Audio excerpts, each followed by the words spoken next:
Hello Mélo Michette, j'espère que vous allez toutes bien. Aujourd'hui, nous allons réaliser la fameuse recette Feta Challenge. Une recette très facile à faire, mais surtout excellente. Allez, c'est parti pour la recette. Alors pour commencer, il vous faudra de la feta. غادي نغسل لكم هذاك الفرماج ديال لا فيتا، ما عرفت كي كتقولوها بالعربيه. تالي غادي نغسل لكم جوج زلايف ديال الطماطم صغار. Il vous faudra 2 bols de tomates cerises. Vous pouvez utiliser aussi les tomates entières que vous couperez en petits morceaux. إلا ما عندكمش هذوك الطماطم الصغار تنجموا تاخذوا هذوك العاديين وتقطعوهم بالمورسو. Ensuite, il vous faudra du sel, donc الملحة, de l'huile d'olive, شوية ديال زيت بلدية. Ensuite, il vous faudra du thym et un bouquet de thym et de laurier qui est bien sûr facultatif, mais moi j'aime beaucoup quand il y a énormément de saveurs qui se mélangent comme ça. غادي نغسل لكم شويه ديال الزعتر ومع شويه ديال واحد الورقه ديال سيدنا موسى. واحد الخليط ديال هذاك الخليط هو ديال الشلاضه، فيه الثومه فيه بيرسي غادي نوري لكم. فوالا هذا هو. Voilà, donc j'ai utilisé cette épice là, donc c'est l'épice salade. Je trouve que ça assaisonne super bien. Et du romarin، ما عرفت كي كتقولوها بالعربيه، المهم سميتو romarin. غادي ندير هذا الشيء وغادي نوريكم واحد الطريقه ساهله وكيجي بنين وغزال. Donc c'est vraiment une recette très facile que vous avez dû voir un peu de partout, vraiment. Beaucoup de personnes la reproduisent et surtout c'est un gain de temps, c'est surtout très très bon. Alors dans un premier temps, il va vous falloir donc un plat. غادي ندير هذيك الطماطم، donc je vais mettre mes tomates. Au milieu, je vais mettre ma feta. في الوسط غادي نحط هذاك الفرماج. Voilà. Hop. غادي نديرو في الوسط. غادي ندير ليه الزيت. Donc je vais mettre de l'huile d'olive de partout. Vraiment, n'ayez pas peur d'assaisonner. Alors là, c'est vraiment là où tout se joue. Voilà. Ensuite, il vous faudra du sel. غادي نغسل لكم الملحه اللي قلت لكم. فوالا غادي ندير في الطماطم وفي هذاك الفرماج. غادي ندير له حتى العطريه. غادي ندير له هذيك العطريه. Donc je vais mettre mon assaisonnement. Je vais en mettre de partout. Franchement, faut pas avoir peur de mettre l'assaisonnement. C'est vraiment ce qui va relever le plat. Voilà.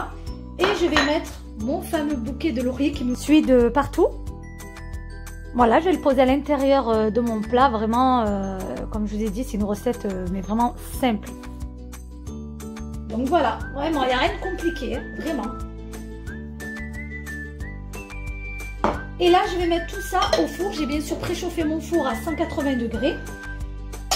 Et je vais faire cuire pendant à peu près l'équivalent de même pas 10 minutes, histoire que le fromage puisse fondre et que surtout les tomates puissent cuire. Voilà. دابا غادي نخليه في الفران، غادي نخليه يطيب على 180 درجه وغادي نخليه يطيب شي 10 دقائق هكا. غادي نخليه المهم حتى هذوك الطماطم يطيبوا وهذاك الفرماج يذوب شويه.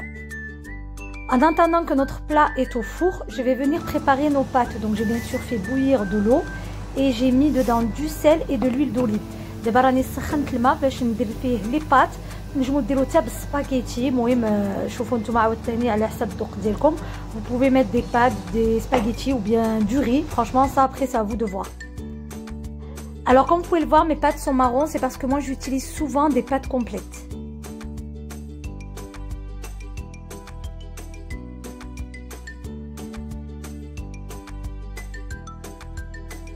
Les 10 minutes se sont écoulées, je vais maintenant sortir mon plat du four. Alors ال 10 دقائق فاتوا، دابا غادي نخرج هذاك البلا. هانتوما كتشوفوا الطماطم طابوا مزيان، مازال كيغلي هذا الشيء. Donc vraiment on voit bien que nos tomates sont bien cuites.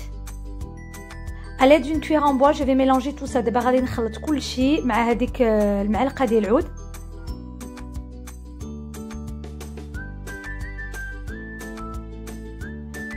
Une fois que j'ai bien mélangé, je viens ajouter donc mes pâtes. دابا ملي خلطت مزيان غادي نزيد ليه هذيك لي بات وغادي عاوتاني نخلط. Donc je mélange tout.